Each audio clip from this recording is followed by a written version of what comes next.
I would like to welcome everyone to Dark Matter Podcast. This is our second successful live stream.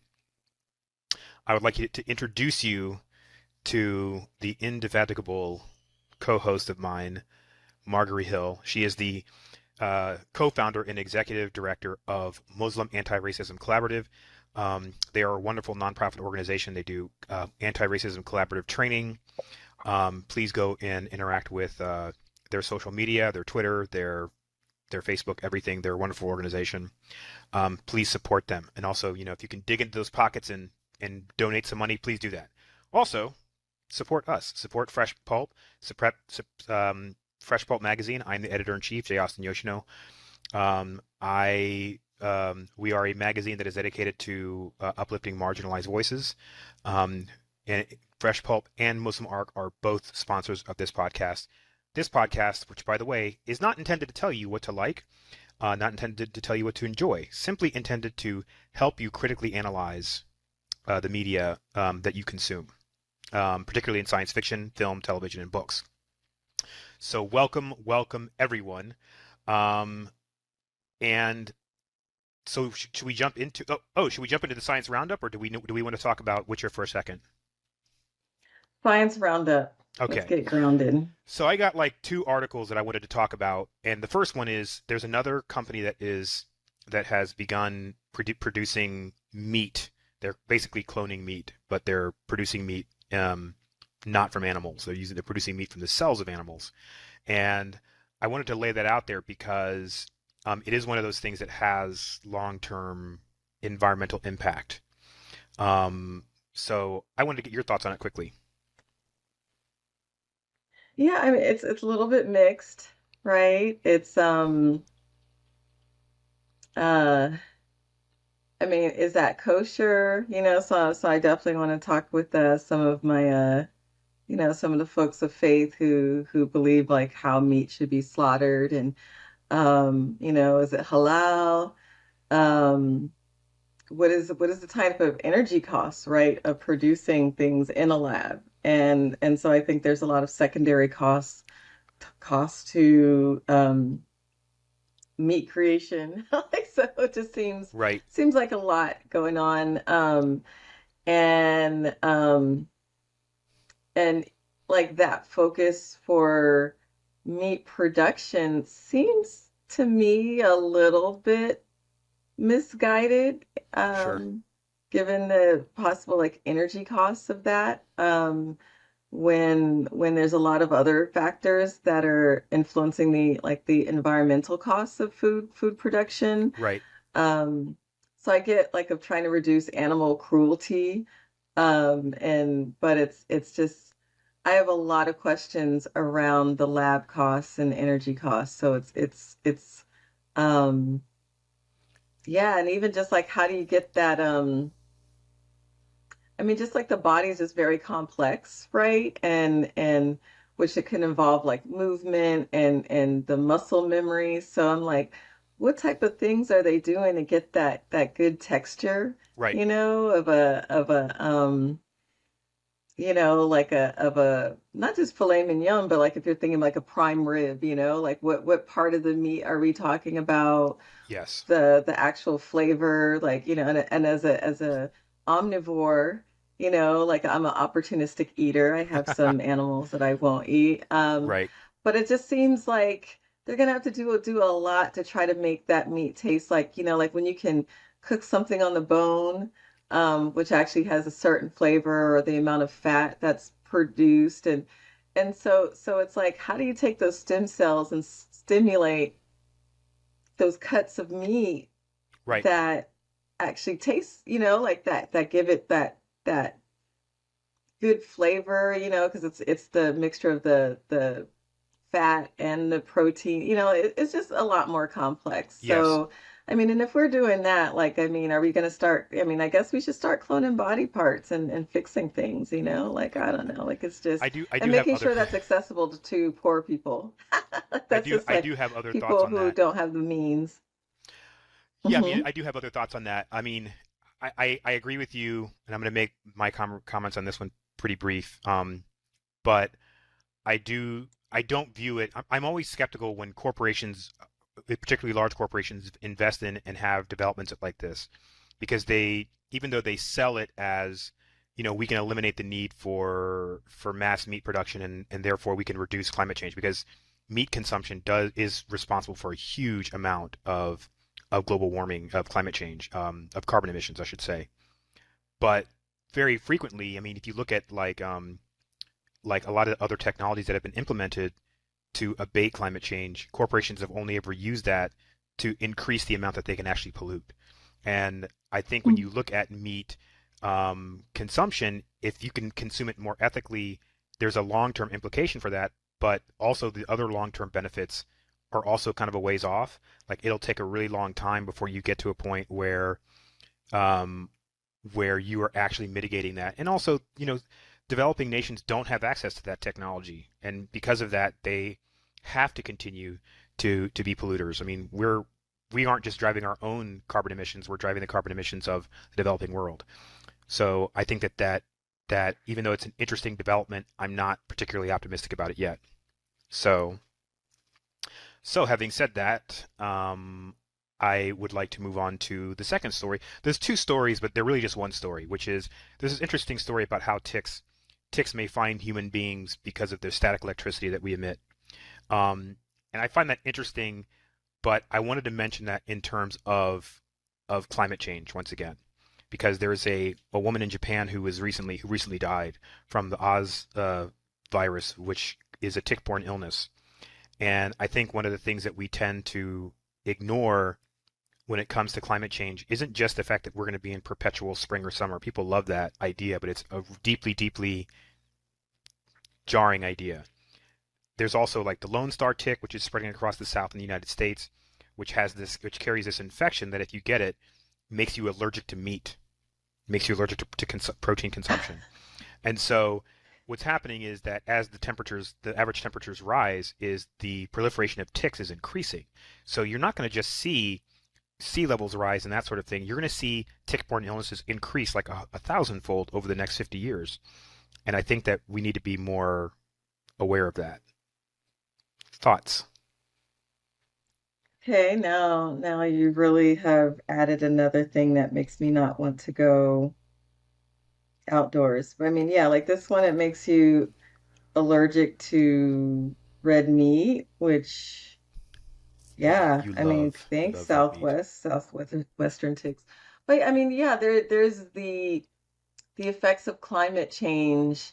It's yeah, like it's not just about the heat, but the types Yeah. of and like whether it's fungus, so that's what we got from The Last of Us, right? It was like the fungus growing because like that little percentage temperature change, it is there's going to be a lot of things. And also the climate change will be those waves of like going from like really hot to cold snaps that are just very dangerous, which we saw in Texas.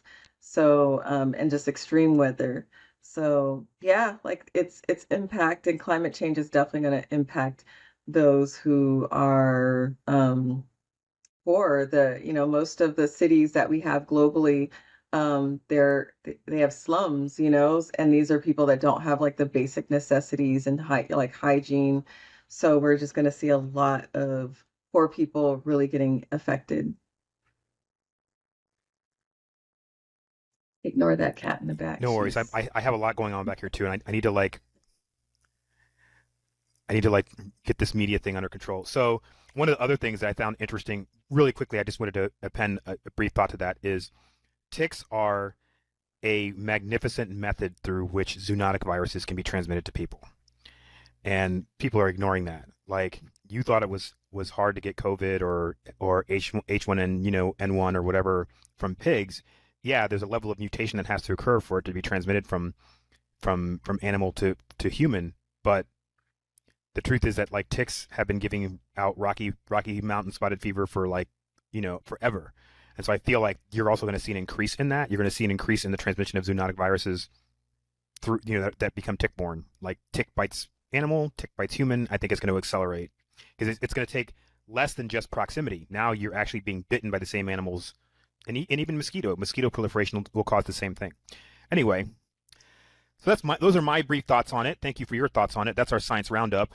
And we are going on to Black Mirror, episode 3, episode 4. I got a lot to say about it. You know I do because you got my notes.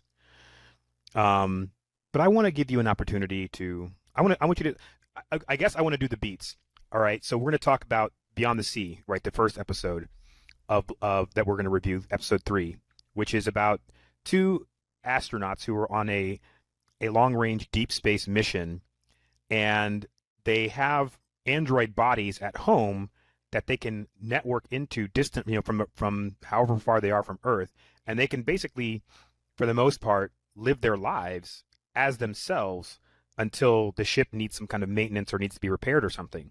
So this is starring Aaron Paul from the not the Walking Dead, I was going to say, from Breaking Bad, and Josh Hartnett. Everybody knows who Josh Hartnett is. They play the two astronauts. Um, uh, is it Kate Mara? Kate Mara plays the wife. And basically they're in the ship. Um, but they show them, with their lives on Earth. And Aaron Paul lives in kind of a rural area. He's got like a little farm. He's got a wife. He's got a kid. Josh Hartnett lives more in like the suburbs slash city area, and he plays kind of like the typical character that he plays, which is this sort of smooth and refined kind of Lothario type. But there's also this kind of, apparently, this sort of social resistance to the idea of androids living as humans. And so one night while Josh Hartnett is asleep, because they actually sleep, they live their whole lives as these androids except when they're on the spaceship. So one night he's awakened by intruders, and these sort of Charles Manson type cult people have broken into his house, and they mutilate his android and kill his family. So in a very gruesome way. And his real consciousness and body are back on the ship. So they experience this, they see it, he sees it, and it just devastates him, right? I mean, naturally his whole family is now gone, but he's millions and millions of miles away from Earth. He can't get back to Earth. So Aaron Paul, who sees, he finds out about it from NASA, et cetera, from his wife, and basically after a while of Josh Hartnett kind of being a mess and letting his beard grow, and he's on the spaceship, and he has, in addition to not having his family anymore, he now no longer has any outlet by which to grieve. He can't be an android on Earth and like grieve and like be out in the sun and like go to a funeral. He has to basically be in this giant floating prison while he's mourning his wife. So Aaron Paul feels sorry for him and says, hey, asks his wife, consults with her, and they basically decide to let Josh Hartnett use his android. So he logs in as Aaron Paul on Earth, even though he's Josh Hartnett on the spaceship. And basically, he starts to kind of come on to Aaron Paul's wife, and Aaron Paul's wife is like, Kate Mara. She's like, no, I'm married, and my husband was very generous with you, and blah blah blah blah. But he's an artist also, Josh Hartnett. So he's like painting a mural of their house, and he uses that as kind of an excuse to basically, be on Earth and use Aaron Paul's body, and then kind of and at first you kind of think that maybe Kate Mara is sort of receptive to it, but there's a shocker. She's like, no, I'm not into you at all. Like, I'm married. Anyway, the result is that, basically, initially Aaron Paul's like, no, it's no big deal. Like, he's just, sad, lonely, whatever. But then as Aaron Paul's like, you know what? No, I'm not going to let you use my body anymore because you're being really weird with my wife and stuff. And so, Josh Hartnett is like, hey, can I go back to Earth one last time to just say goodbye to your wife because she was really nice to me and really important to me, whatever. He's like, sure. So Josh Hartnett goes back and basically murders his whole family, and I'm that's a nervous laugh, not a giddy laugh. Anyway, and comes back. Aaron Paul is like, what did you do? Goes and logs into his body. Goes to Earth, sees that his family is dead, and like flips out. Comes back onto the ship, like logs back out, and Josh Hartnett is like, here, have a seat. And like that's where the story pretty much ended. So it was a good story. I mean, I had my issues with it, but do you have any comments that you'd like to offer? Yeah, I mean, well, the I know we're going to talk about like the kind of like throwing it back like to 1969, where somehow there's this technology to allow this to occur. And like you said, there's no other surveillance around this like really expensive equipment, right? Like, I mean, can you imagine like having that type of technology where back then a computer like the our cell phones would have taken up a couple rooms back then in Right. 1969. So, like that,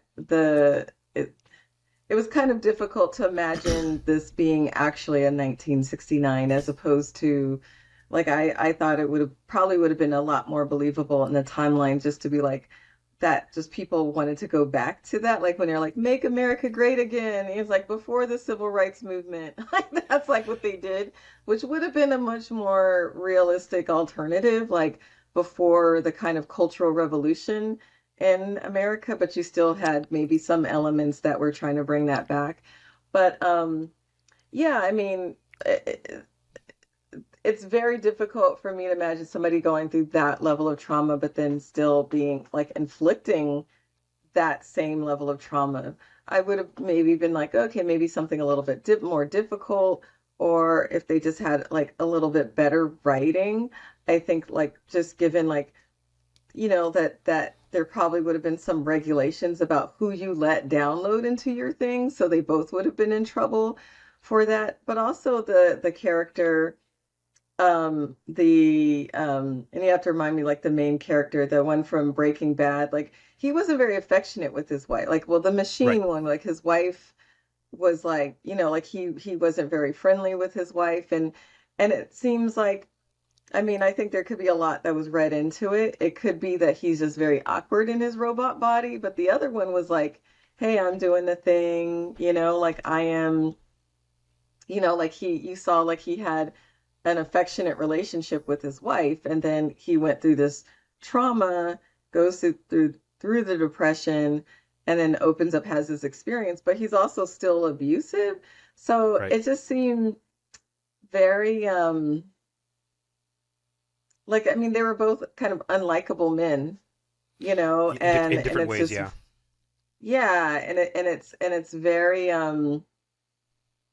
very sad that the little boy, like that the children suffer for that, right? And even like Kate Mara who was like the long suffering wife and lonely, like I mean, so that itself I think it was like I don't know, it's definitely written I'm not saying it's like written for the male gaze, but just like from that perspective and that but maybe that's just like a commentary on like how we view the world, but Sure. it's still I mean it left S- me feeling like okay, so then what happens?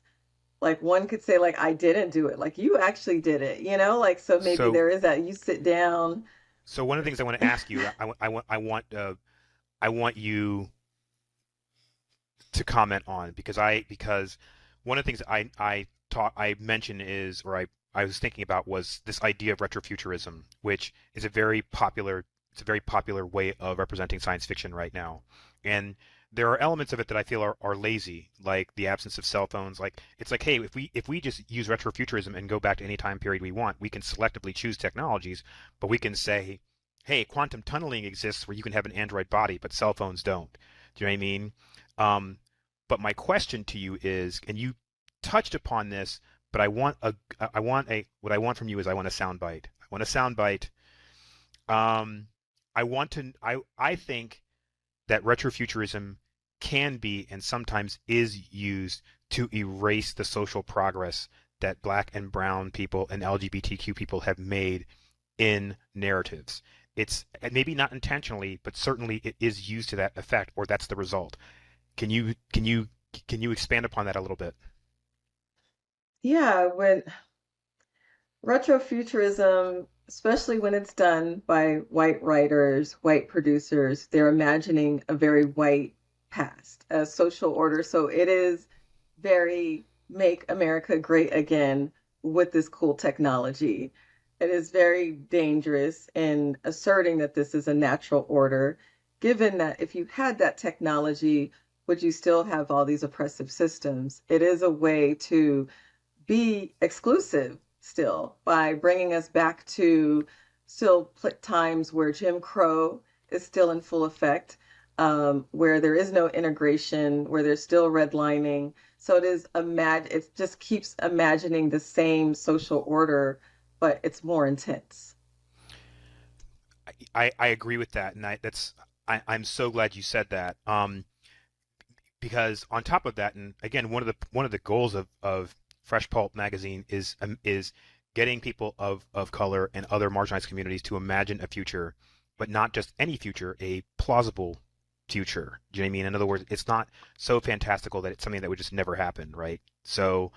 Um, so what I'm saying is that, and let me be clear about what retrofuturism is. Retrofuturism is basically taking an imagined future from a previous era and superimposing it on a future time. So you have things like quantum tunneling, but you also have 66 Rambler station wagons, right? So, um, but my issue with, like, you summed up the diversity element and the racial equity element very succinctly. What I want to add to it is from a literary and sort of artistic perspective, which is it's being overused because we are failing to imagine those futures. Like, we've hit a wall, and if you look at most of the media today, like the element of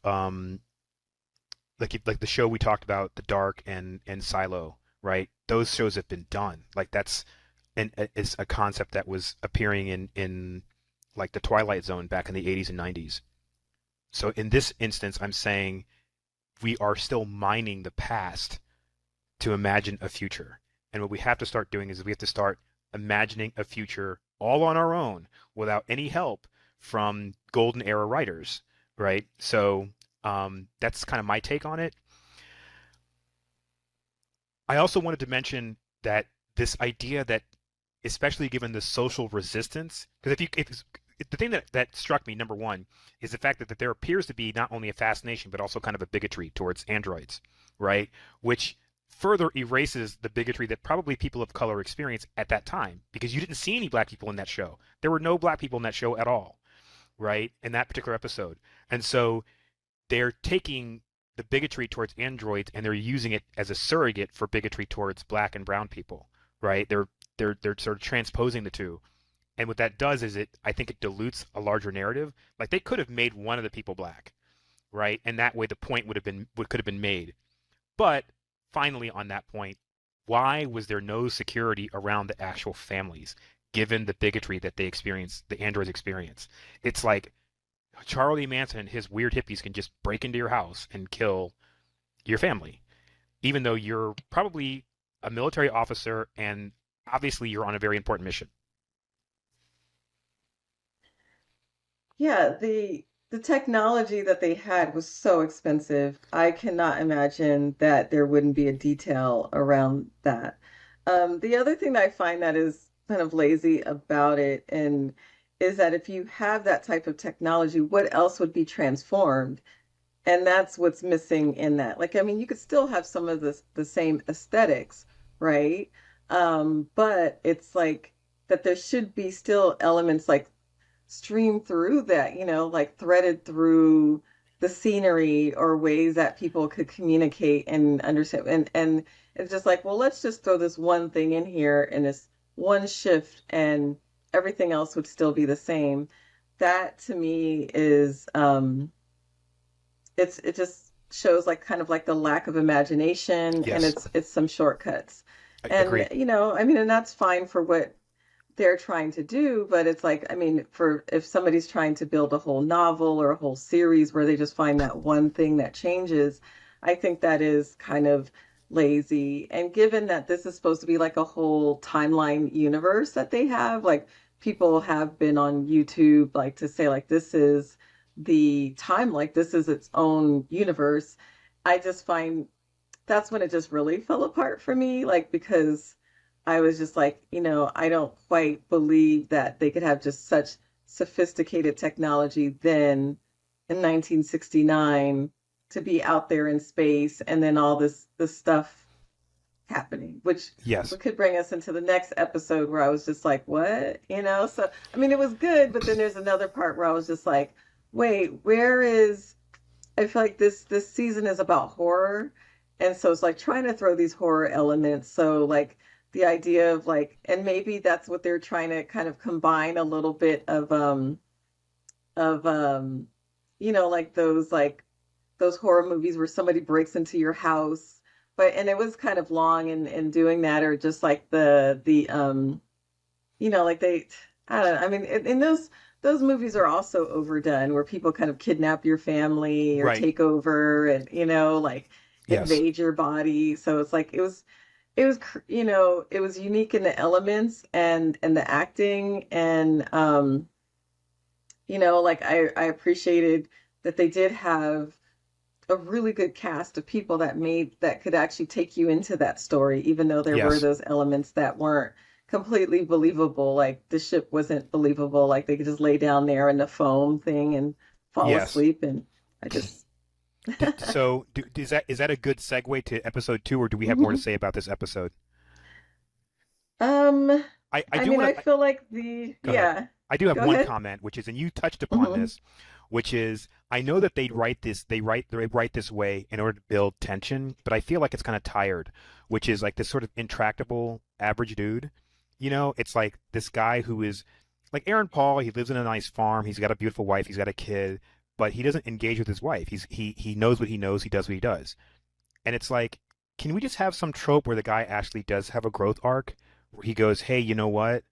I realize that I've been kind of a jackass to you all these years, and maybe I will, maybe I can do something where we read a book together and we talk about, like, I don't get people who take their loved ones for granted and take their lives for granted. And that really kind of is what that episode was about for me, was that he Hmm. lost the thing that he valued most, even though he didn't really seem to really honor it in any way. I My, mean, my it's a take. good.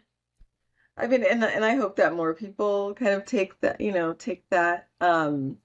Yeah, I mean, we do want to see more character arcs, right? Like we want to see some character development in Some more that, because I nuance. just don't think, yeah, like it just still seemed like she was still kind of like a possession, as Yes. opposed to, or just even if there was like a little bit more understanding, maybe he was still, maybe he was like kind of a prude, and just feeling like, well, if this android is touching my wife, that's not me, like, and so it's just like, Yeah. and I may But feel myself, but it's like this, and maybe there's just like a discomfort, or like I'm not even knowing, like how, like it was just a lot. Like, so I mean, and yeah. maybe I'm just going down the rabbit hole of the thing, Yeah. but because I was just like, okay, like, because like the first guy, like the Josh Hartnett's character, he was feeling up his wife. So then when they asked him, do you even have a penis?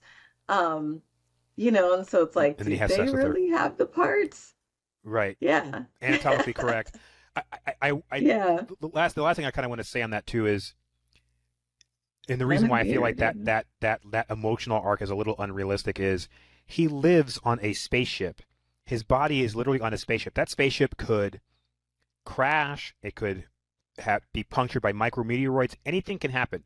When you're in space, the chances of disaster are extremely high, right? Because you're in a tin can surrounded by a hostile environment. And you would think that reality would make him more appreciative of the fact that he has a quantum connection to an android.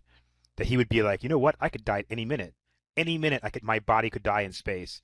Let me make love to my wife, go for a walk in the woods, play ball with my son, read a science fiction book with her. I thought it was weird that they didn't do that. Like, I just think that there are so many places he could have gone with that. So, so Yeah, it was go ahead. definitely kind of weird. Yeah. So I have a lot So of questions about that. we will explore those questions together. So the Hmm. the next one is Maisie Day. That's the name of the next episode, and um it stars, Zazie Beetz, my homegirl, right? I love Hmm. to I love to see her cast and stuff. Um, there wasn't. I'm not going to lie to you. I guess I'm going to give the beats, and we'll talk about it. So, um, Zazie Beetz plays basically a paparazzo. I don't know if it's feminine, paparazzo. She plays a photographer who basically hounds celebrities, a paparazzo, and she basically decides to quit because she's like, this sucks, and she decides to start working as a barista. and she has a roommate, which is really not relevant to the story, but except the fact that he occasionally demands money from her for her rent. And after like I don't know, like a year or two or something, she decides to.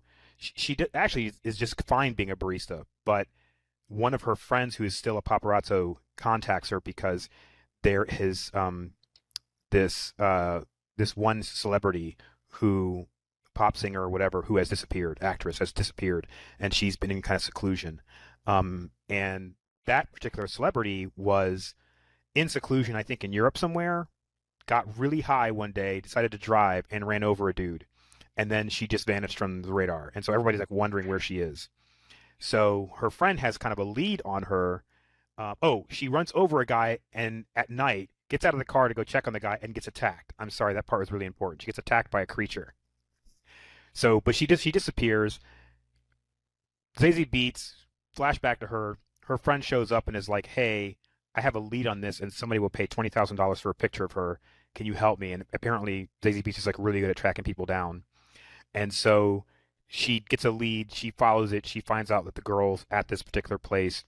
She decides to try and follow the woman. The woman appears to be the actress appears to be taken in by some kind of cult or like religious whatever. Like, can you help me, whatever.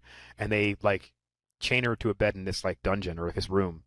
And Zazie Beats is like kind of gets whiff of her being transported around with these cult members and decides to follow them. They find out that she's following them. They pop her tires. She calls her friend. They get on a motorcycle.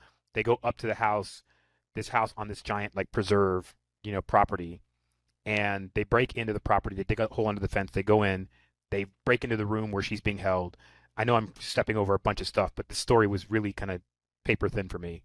And then they break into the room. She and two of her paparazzo friends break into this room, and they find the celebrity. And she's chained to a bed, and they unchain her, and then the girl turns into a freaking werewolf and starts killing everybody. And Zazie Beats and her friend, like he kills one of the paparazzo instantly. They run out. The werewolf starts chasing them. They get to this diner that she had stopped at previously because I completely blew by that. Sorry.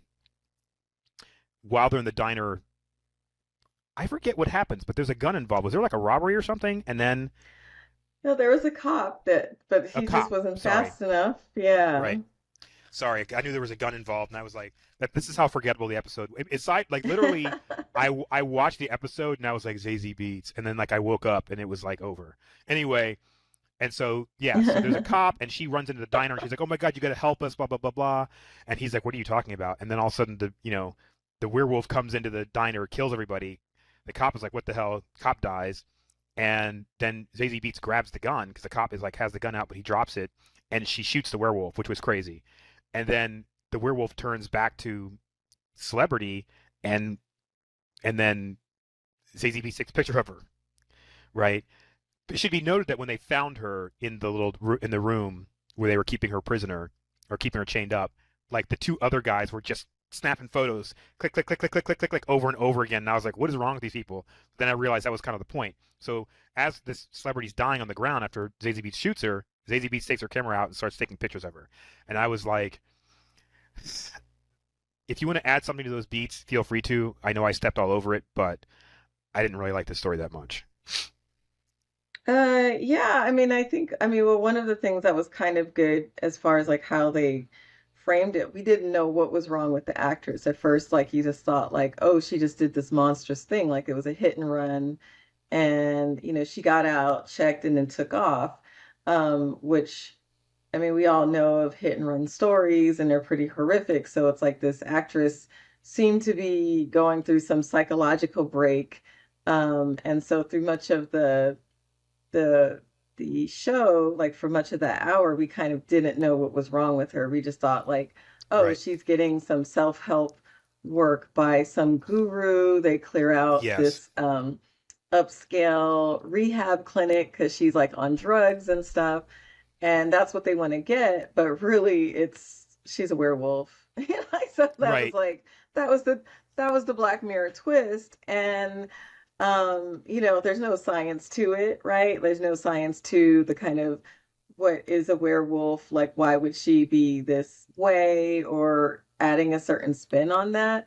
So, that's why I was like a little bit like what's happening with the season of um the season of Black Mirror, because I guess like they just had, that was a supernatural element. Like there's nothing like, I don't know, like, oh, here's some type of rabid mutation, and Right. how they were shooting the film. It was like the film itself wasn't, it didn't reflect any of the technological advances that we saw in 19, like if you had that stuff of quantum stuff in 1969, what would you have in like the 80s, 90s, like, or wherever, I did want to remark on when that. this I time wanted period to, was. sorry, I wanted to remark on the fact that that was a retrofuturistic show, the one with Zazie Beetz, because it took place like in the early 2000s, right? And so the technology was limited by that, but it was so near to the present that it was pointless almost.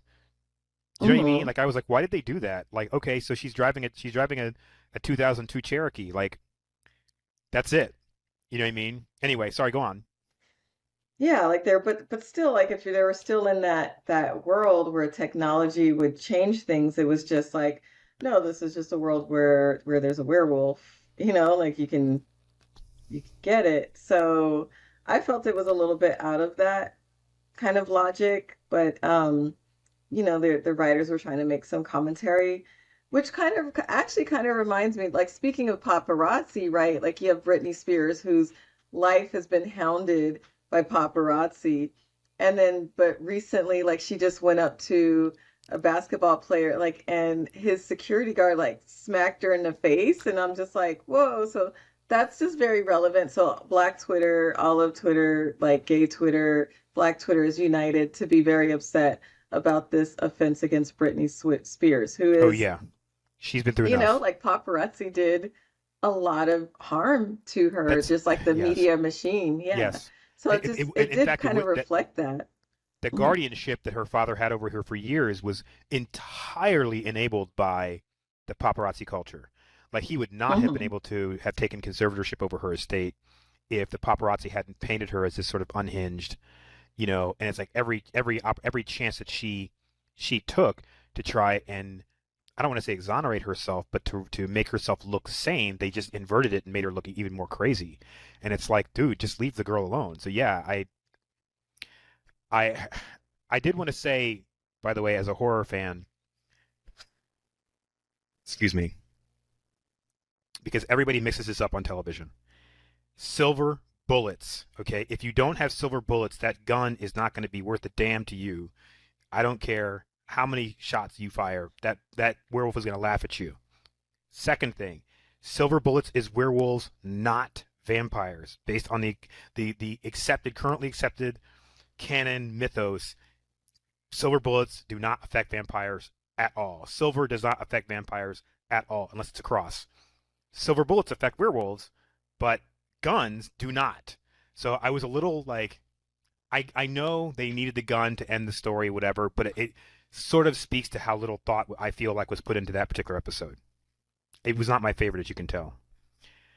Yeah, I I did mean, want they to didn't go go ahead. into the vampire lore at all, right? And given that, I mean, I know like with the vampire, like the werewolf lore, which is pretty deep, right? I mean, and it's like, and there's so much stigma, right? Like that vampires are sexy because they drink blood, but werewolves are like monster, like cannibals, like they eat the meat. And so there's that, but I was looking for a little bit, I guess, a little bit more to the lore. Maybe there was something that kind of expanded that, like especially, just given just the amount of violence that we saw. But it's just like, yeah, she's just paparazzi. And so, Yes. you know, So what do you? This is one of the things I want to ask though is okay. I did want to ask because we only have one more episode left of Black Mirror. I thought there were six. It's only five. Do we want to talk about the last one, or do you want to, we want to dedicate a whole episode next week to it? Because we've got 15 well, minutes. all next week for that.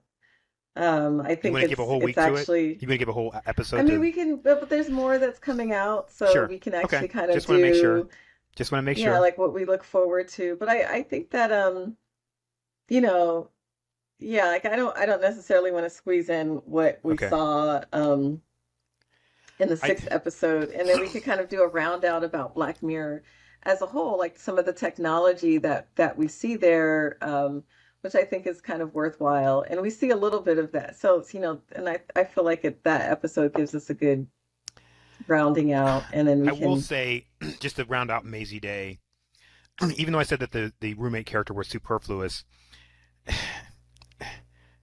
I stand by that. There's nothing that's going to make me feel like that character was redeemable. He was just there to demand rent.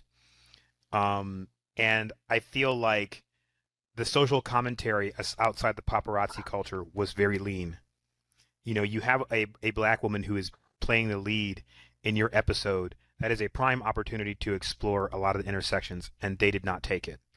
And I'm not saying that Black Mirror needs to explore issues of diversity, equity, and inclusion in every episode or even any, but I felt like it was an opportunity to. I feel like those types of explorations, when they're embedded in narratives, they they tend to be more compelling, and it was an opportunity to really have some deep writing. So that's kind of my verdict on Black Mirror, to be honest, on that episode. My final verdict. Yeah. I feel like they tried to touch upon it with the food, but then that was a little bit kind of, because he's like, oh, your food smells rancid, and so there are certain things like where people say like whether it's like food or hair products or so he was like very white, so like his food didn't have Yeah, seasoning that's and she's true. cooking with seasoning, and he's like, Yeah, oh, this, and but now I want the rent, and that just limited to that. Like, so if they could touch upon that, why didn't they touch upon some of the other things? And yeah, there was a lot. I mean, and I also felt like they were like they killed, like they showed like people when they did repugnant things that they deserved to die, but then there's people in the diner that didn't. There's like, so like, why do you kill certain people off, right? And there's this satisfaction that moviegoers, or like when we're watching series that we have and watching people, because they do something terrible, we're okay with them dying, and it's very, right. and it's just very, I guess we're very weird about that. Like, I would have just preferred like they're just annoying paparazzi, but not just like, yeah, you have the satisfaction of watching them die horrific deaths, especially when you just had this couple that were just there eating dinner, dying just as horrifically.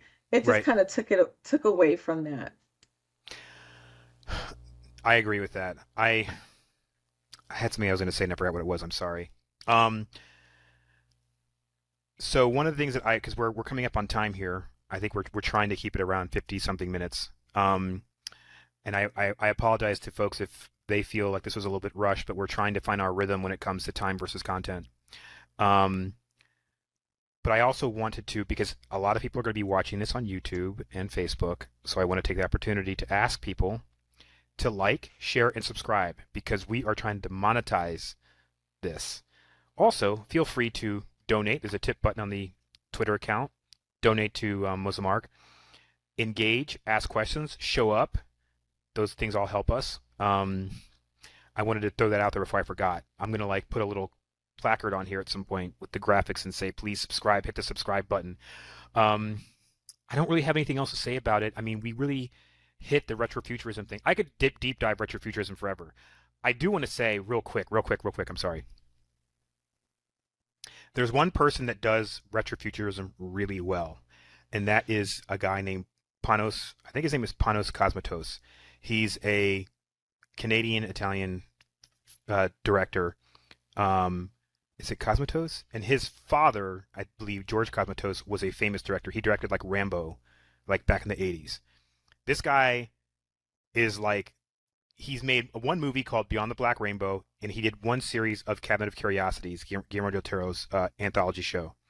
He does the retrofuturism thing really well, um, and I suggest that people look up. They're wild. Beyond the Black Rainbow will break your brain, but the viewing, which is what it's called in Cabinet of Curiosities, is very cool. I would check that out. That guy's a very underrated director, I think.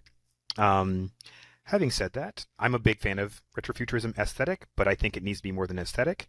I think it's an opportunity to investigate and explore diversity and equity, and I think that people should. So, do you have any final comments for us? Yeah, just if you're writing, keep watching, keep commenting. Imagine I mean, I think it's great to think about alternative timelines, and that is a really great thought exercise. But it's like if you're going to imagine alternative histories, be consistent. I mean, it is one of those most difficult things, and you have to kind of be consistent of thinking about the sociological effects of that technology. And I think as a historian that looks at change over time, like that's the thing that kind of annoys me. But I think that it can really be it's a very good exercise in thinking about our world today and helping us imagine, like, just not accepting the world as it is, because it could have been any type of way based on any type of intervention. So it's like that type of butterfly effect can be like very profound. And I think that's where we're both annoyed, but we're really looking for some good work and some retrofuturism, because that and alternative history timelines, I think it's very important for us to have people of color lead that, because a lot of times like they'll just go back to like, what if the Confederates had won? Right. Like, or what if Right. this, or what if the Nazis had won? Like, we're just always limited to, like, Right. what if the white people had to still dominate even more? And that's Right. really old. It's tired and played. So, hey, how about, like, we kind of, like, as people of color, we imagine our own I like that. retrofuturism where that technology benefits us, because then that'll allow us to actually seize the moments that we have now and opportunities to for collective change and upliftment, not only of our people but all people. I like that. I love that. All right, cool. I realized also that today is the 8th, so on Friday, the first episode of season 2 of Foundation is released. So we will have 2 episodes to talk about, the 14th. So we will talk about the final episode of Black Mirror next week, and we will talk about episode 1 of Black Mirror, not Black Mirror, Foundation season 2, which I feel so fortunate because I didn't watch the first season until like 2 weeks ago, and so I'm getting like double the dose. Anyway, once again, this is Margari Hill. She is my co-host, my indefatigable co-host, which I'm going to use that word for a while. She is the executive director and co-founder of Muslim Arc. Please go check out their work. I am Jay Austin Yoshino. I am the editor in chief of Fresh Pulp Magazine.